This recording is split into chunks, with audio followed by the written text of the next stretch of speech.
Welcome to the final segment of this symposium. This has been a wonderful 2 days of conversations that highlighted not only all that has been achieved as we strive to understand our ocean, but also all that still remains to explore, discover, and safeguard. The opening keynote by Wendy Schmidt yesterday set the stage by emphasizing that we as humans are all part of one intricate ecosystem, and the ocean is the largest piece of that. She actually has an op-ed in the San Diego Union Tribune today, by the way, that reminds us that scientific progress is not done in leaps and bounds, but is a steady accumulation of work. And I quote, "The lesson of slow, steady science is that you never know what you'll find, when it will reveal truths that can't be seen in a single snapshot, and when it will demand swift action." We journeyed into the deep sea yesterday and heard how varied life and energy are in our extreme environments and how they provide so many resources from medicines to space technologies. And we heard about the global effort underway, inclusive of all sectors and participants, to get a map of the seafloor. Once we have a baseline bathymetric map, we will more easily be able to identify biological hotspots and areas that need greater protection. There is an intricate balance between the landscape, the water, and life. And we heard about the enormous and fascinating range of life that we know of so far that exists in our ocean. It is far more than on land. For the scientists in the audience, I think we were privileged to see our marine world through the eyes of some incredible artists, one of whom, by the way, is featured in a great Nature article that came out this week on scientists and artist collaborations. And as I was listening to these conversations, I couldn't help but think, how long would it take for future generations to know all life in the ocean and look back at this time and think of these next few years as transformational for oceanography, just as we 150 years later view the Challenger expedition? We've all just embarked on a new decade for ocean sciences, one that will elevate the role of the ocean in all our lives. So maybe it's not a question of future generations for this to happen, but just a couple of decades with the technologies we heard about today and others advancing at an exponential pace and understanding the need to translate between science and technology. Those people of the future may be the students we heard from today. And so in the end, ensuring we live in a sustainable world depends on us, on people, on how we communicate and partner across nations and cultures, and how we behave as we manage the ocean and allow it to thrive so we too can thrive. And we have a decade ahead of us that will focus our energy and attention on these goals. So that brings me to what's going on at Schmidt Ocean Institute. And we have slides for this. Great. So alongside with dealing with operational challenges that last year threw our way, over the last few months, we, with input from our advisory board, have also been working on future directions for the Schmidt Ocean Institute. And I would like to share some of our early thoughts on that. But first, a quick reminder that the Schmidt Ocean Institute was established with a vision to understand the world's ocean through technological advancement, intelligent observation, and open sharing of information. We're a virtual institute without a home base or physical infrastructure other than the vessel and all the equipment aboard. These core principles that you see here on this slide are already well established at the Schmidt Ocean Institute, and we will continue to ensure these are in place and expand on these as we move forward. These include, very quickly, the excellence in oceanographic research operations, keeping it safe, efficient, and professional. We will continue to work on new infrastructure, platforms, and data management, including software development, in order to provide the marine community with the best possible tools needed for research and to test new technologies. We continue our practice of collaborative scientific research at sea, continuing to work with all of you and others globally. And we will continue with the high standards of communications that you are all familiar with, as seen in those wonderful videos from yesterday and today. And we will ensure that we support educational and outreach programs, all with a goal of conveying marine science to a broader public audience of all ages and backgrounds. And of course, we'll continue with one of our founding principles, which Wendy also mentioned yesterday, which is the open sharing of information, data, and results of those expeditions, making them available to a broader community as quickly as possible, with the viewpoint that the faster the data is available, the greater the speed of discovery and the quicker action can be taken. Building on these core principles, we've developed a framework for SOI moving forward. The framework builds on the legacy that you have all created and what has been achieved over the last decade. We have this great opportunity in the next 10 years as there is a global focus through multiple programs, some of which are listed here. We want to continue to focus on expanding the human knowledge of the global ocean, so ultimately it can be looked after and managed properly for all. And finally, we have started to identify strategic areas where we would focus our attentions and efforts. Within each broad topic, we're considering a limited number of areas of focus, and our support for these include seagoing activities, but in the future may also include non-seagoing activities. All of these topics that I'm about to show and present are of an exploratory nature to push on the boundaries of ocean scientific understanding.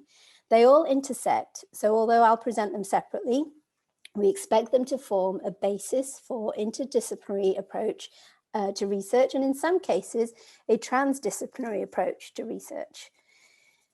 The first one, of course, is mapping the seafloor. We will continue to support missions to map and explore unknown areas of the seabed, a basic element of understanding our planet. The focus here will include systematic mapping of uncharted regions and deep seafloor mapping, for example. The next topic area is frontiers of biodiversity. So we will continue to support missions that reveal the extent of biodiversity in our ocean, advancing the discovery of new life and increasing our understanding of temporal and spatial population variability. This will include a focus on deep sea biodiversity in extreme environments, amongst others, for example. The third topic is the stability of ocean health. We want to better understand large-scale changes in poorly monitored marine gases and nutrient cycles. This may include a focus on deoxygenation and the carbon cycle, amongst other things. And actually towards this, late last year, we announced that we are supporting the ocean keeling curve measurements through a grant. The fourth topic is the power of nature. Ocean, climate, and weather models need to be improved in order to provide society with the ability to respond, whether that be to transient events such as tsunamis or long time scale changes such as sea level rise. A part of that is the need for data that provides a greater understanding of boundary layers and fine-scale physical processes. This may include a focus on the air-sea interface, but also on fronts or mixing processes, for example. The fifth topic is exploring the deep. So this is something we will continue to do. We'll continue our commitment to exploring and studying life and processes in the hard-to-reach areas of the deep ocean, prioritizing opportunities to operationalize deep-sea coordinated robotics and projects that employ machine learning and artificial intelligence. This may include a focus on exploration to full ocean depths, volcanoes and hydrothermal vents, as well as seamounts and deep-sea corals, for example. The sixth topic is technologies for the future. We will continue to provide access to resources to support the development and use of exponentially changing technologies and the miniaturization of technologies that will allow us to scale and enhance the ability for scientific research and exploration in the ocean. And the seventh topic is the human effect. This will include the basic exploration and research of marine regions that are understudied and threatened by human activities, such as the high seas and deep sea floor, to provide insights that may be used for sustainable management of this vast resource. We will also provide access to resources to support the development and testing of innovative solutions that mitigate anthropogenic impacts on the ocean. An example of this topic is that we have recently provided our high-performance computing system access for plume modeling in order to better understand the impact that deep-sea mining may have on the environment. So we're working on the final details of this new plan. Can we go back to the slides, please? Which include there we go, yes. Which include the focus areas within these broad topics. And we will be releasing the strategic plan in the next few weeks. All of the directions that are listed in this slide here are cross-cutting and touch all aspects of Schmidt Ocean Institute. So one of the things we've been working on is new inclusivity and diversity initiatives, both within the Schmidt Ocean Institute and with colleagues in other Schmidt organizations. We've sent a questionnaire actually to many of you who have sailed or will sail on Falkor to solicit your thoughts on some of these initiatives. And we look forward to those results and crafting something meaningful that will make a real change. So thank you, first of all, to those of you who have already responded, and we look forward to any additional input and thoughts you have on these.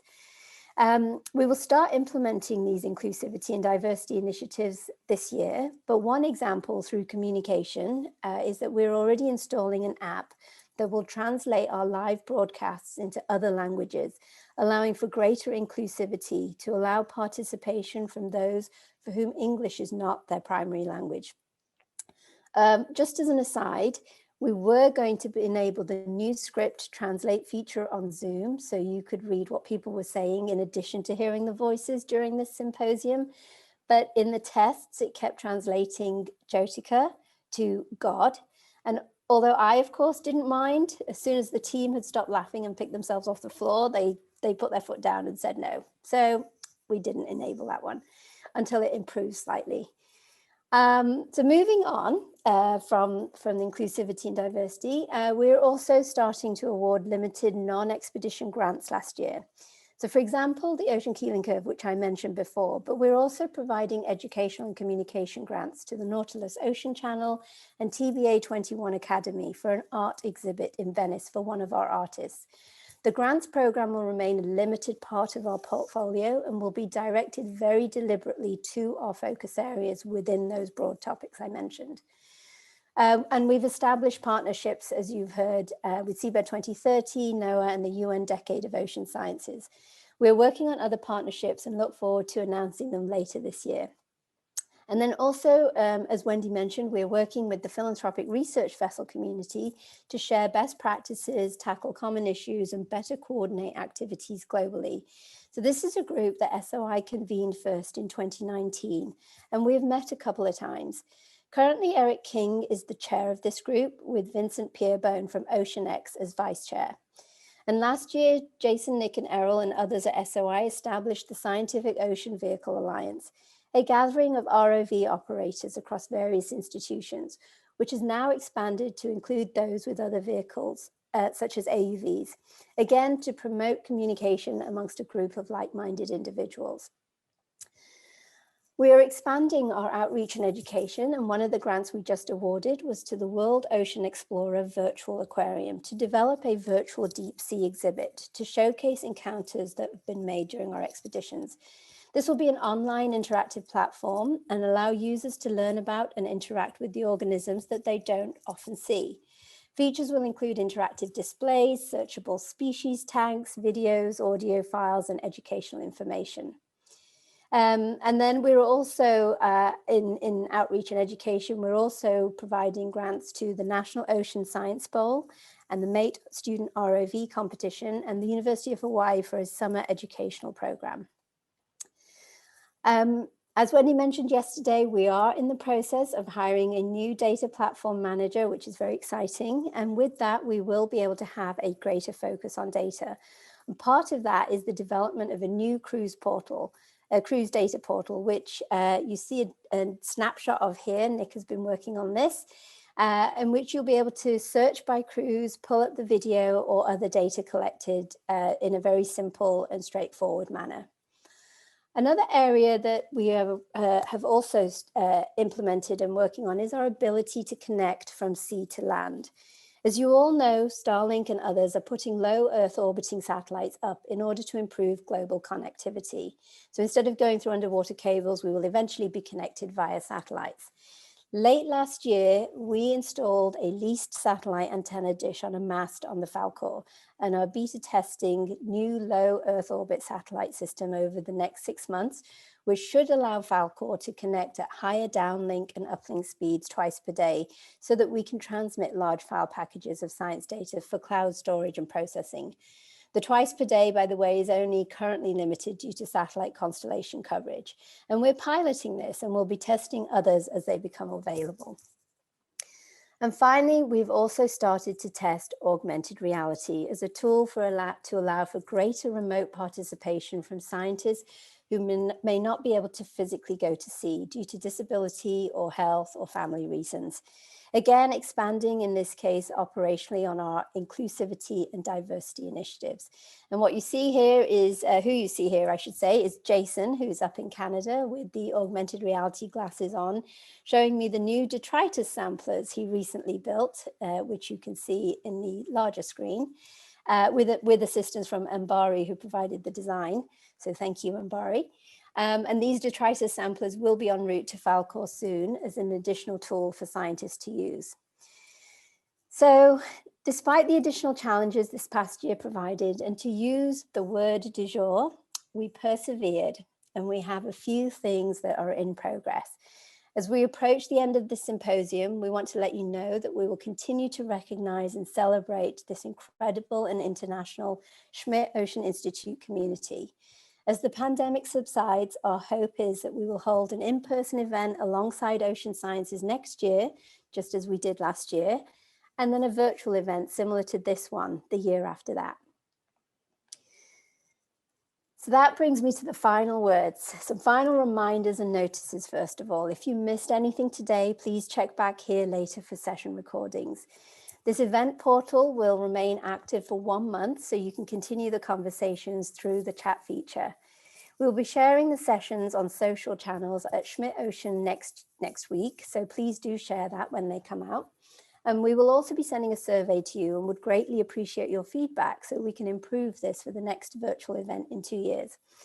And finally, I want to thank our advisory board members who moderated the sessions with such aplomb and timekeeping skills, our informative and engaging keynote speakers and panelists, and you, the audience members.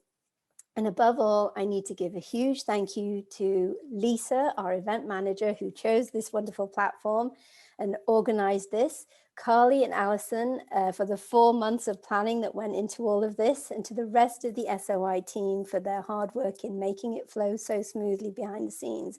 So that's a thank you to Jason, Logan, Leonard, Hannah, Amara, Alex, Angela, Rebecca, Tom, Deborah, Nick, and Stian.